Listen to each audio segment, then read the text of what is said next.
finally gotten to the place in the United States where everyone should receive the same education. The problem was a lot of institutions were not willing to allow women to come into their schools. So there are women's colleges that were started, and I believe there's only 2 or 3 left that are just fully women colleges. Many were in this area. So the Villa Maria then was changed its name to Immaculata, and it was a women's college till about 8 years ago. And then it became co-ed. And 3 of my students were in the first graduating class of co-ed Immaculata.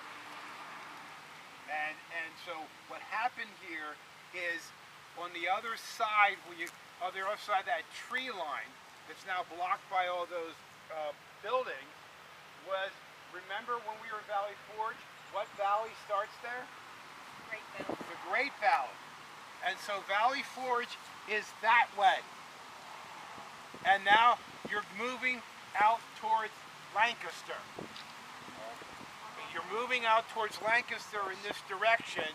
And so Westchester is here, Brandywine is here, Washington stays to the north of General Howe after Brandywine. Howe then comes underneath to go across the Schuylkill, destroying the forge. Now, within the week after Brandywine, after Howe rests for 5 days there, and why did Howe rest there for 5 days? One, remember his men have been on ships for 32 days. What you weren't told this morning is how many ships came up the Chesapeake with British and Hessian soldiers. 256 ships. In the United States Navy today, we have 219 ships in active duty on the high seas. We had 610 in 1992. We're now down to about 219, 220. So more British ships came up the Chesapeake than is now floating in the American Navy today. So Howe, after Brandywine, he does need to rest his men. We can never forget we're human. We can only push humans so far. And we need to rest, and we need to recuperate, and we need to go to Florida in the winter. So when Howe is coming to the inside, Washington is above him, going across to protect the forges and to protect Reading. And then Washington decides possibly he can hit Howe again. And where do you want to be to hit somebody? High ground. High ground. And on either side of the valley, on the left and the right, is where this was going to set up. Howe is through here. Washington is to the north, so he sets up on the high ground on the northern slope of the valley. Did I lose you yet? No. Over here, on this side. You can't see it, but it's on this side. Howe comes here, and Washington sets up his artillery. The British set up, Howe sets up his troops. 3 of Washington's generals said, we don't really think we should do this. And Washington, again, is eager to hit Howe because of Brandywine. And then the American Revolution is actually saved because of Mother Nature. You have not seen this. Our heat builds up. Our humidity builds up. And we have not seen it. This is a very, very unique summer for us. This grass should be brown at this point of the summer. Our grass goes dormant when it gets hot and it gets dry. We were dry. We didn't have an ounce of rain for all of May and the first 10 days in June. And then all Hades is broken loose. This looks like, our grass looks like in September. And so the heat builds up, the humidity builds up, and after a week or so, or sometimes 2 weeks, we have these magnificent thunderstorms in the afternoon, and sweeps the heat away. And then we start the process all over again. We are in major trouble. Now they knew the weather. We are in major trouble within 20 minutes or half hour if you begin to get a serious temperature drop in this region. If you get a serious temperature drop, we know what's coming. It's called a nor'easter. And a nor'easter is one of those storms that come up the coastline. And they hug the coastline up until Maryland, and then they come inland. And when they come inland, we have 2 or 3 days of torrential rain. Sandy. If you remember Hurricane Sandy, almost 3 years ago, that was the nor'easter.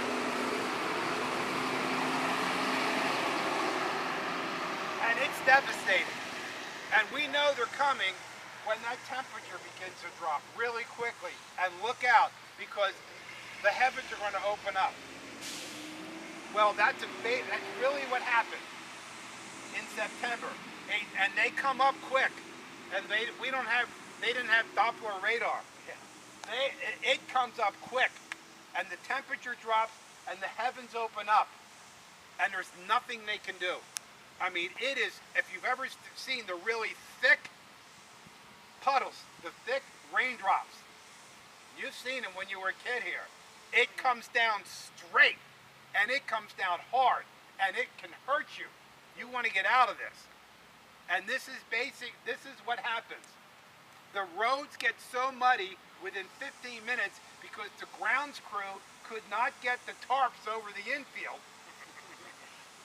You can't move your wagons, you can't move your artillery, and you aren't moving as soldiers through this mud. And on top of that, your gunpowder gets wet. You know, I felt better for that young lady yesterday.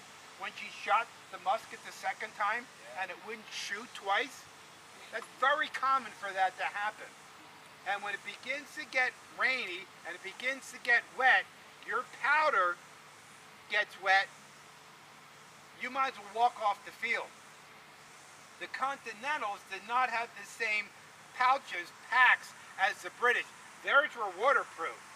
Yours was not. And your gunpowder is very wet.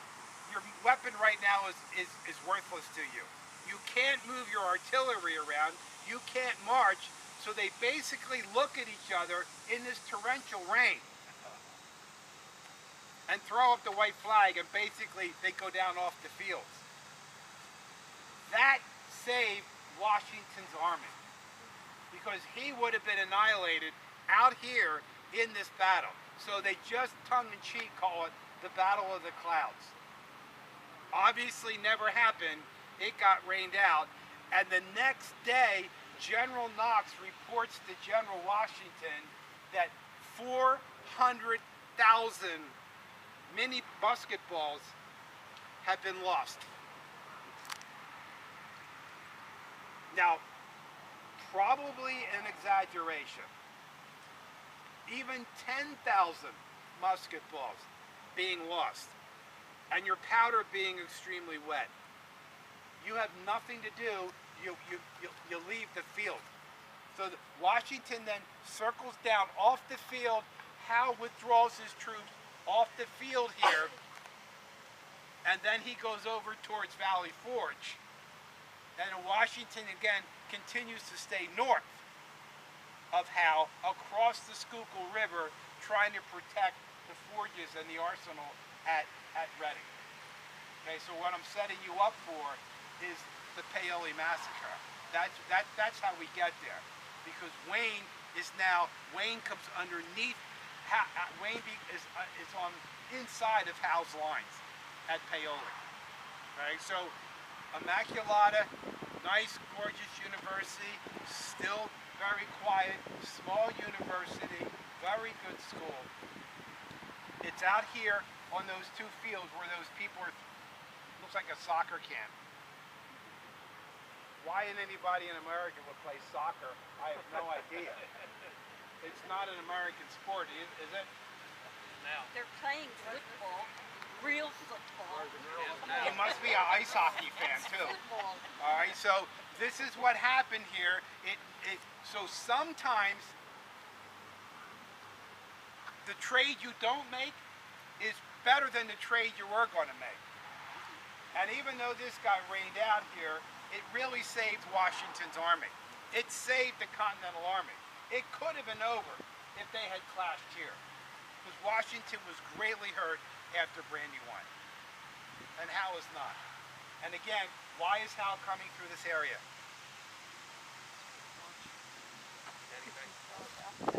What does he need? He needs supplies. Cornwallis is going to go right into Philadelphia. Howe needs supplies. Where are my AP people? What book do you use? AP American. Pageant. Same? Same. Yep. What version? 15th edition. Okay. There's five. There are five. There are five major mistakes in our AP pageant. One of them is that they claim that British generals that the king sent here were inferior. Well, they have a lot of more mistakes in that. There are five military blatant mistakes. Does it make sense that the king would send inferior generals here? No. If the king loses this, what else is he going to lose? All the raw materials. Everything. Yeah. If Lincoln was going to allow South Carolina to secede, who else could secede? So the king is not going to send inferior generals here. Does it make sense? Who is the greatest general in American history? Robert E. Lee. Douglas MacArthur. Washington. Washington. You're saying Robert E. Lee Whoa. to a northerner? Get more supplies. According Actually, to General Genghis Genghis Khan. Khan. You didn't say American general. Yeah, you did. I didn't hear you then. I'm thinking general is... You all have students the day of a Selective unit hearing. test and say, oh my gosh, I didn't know it was a unit test today. I told you every day. Yep. It's on the board. I didn't know. Do I still have to take it? Uh-huh. Greatest general in American history. According, well, I didn't think, he's Robert E. Lee. To who? According to Congress.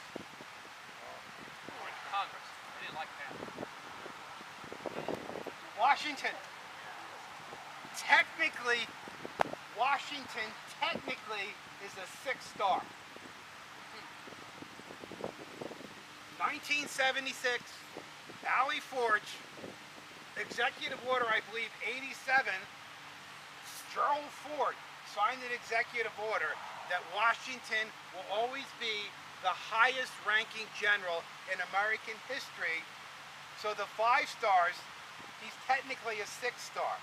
He is the general of the armies.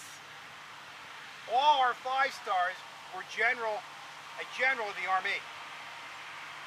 So if Washington is the greatest general in American history, and he doesn't ever beat General Howe, does it make sense No. that the British sent inferior generals here? Howe is a darn good general, and so was Clinton, and so was Cornwallis. Their mistake that they sent Thomas Gage home. You want to defeat a nation, you better know what makes them tick, and their culture, and their society. Cornwallis didn't, Howe didn't, Burgoyne didn't. Thomas Gage knew you. And he knew you because he lived here since before the French and Indian War. And he also married one of you. He married a patriot. And after Breeds Hill, they sent him home. That was the king's mistake. He knew you. So the generals coming here really didn't know your background and culture, but they were very good generals. I do what I'm trained to do. You're going to do what you're trained to do. They're trained in European styles. And so, the king sent inferior generals here? No, if Washington's the greatest general in American history and he never defeated Hal, so he's like 0 for 11 against Hal, which means he could probably play third or shortstop for the Philadelphia Phillies. It doesn't make sense. So we have to, again, keep digging underneath the surface, guys. Keep digging underneath the surface. Don't assume when someone tells you something, you take it and run with it. Document it. Come up with maybe something different. Tweak it. Look at it. Come up with what you come up with. Okay? So that's where we're going. We're going to go over to the Paoli Massacre next. So this is what we're looking at here. Okay?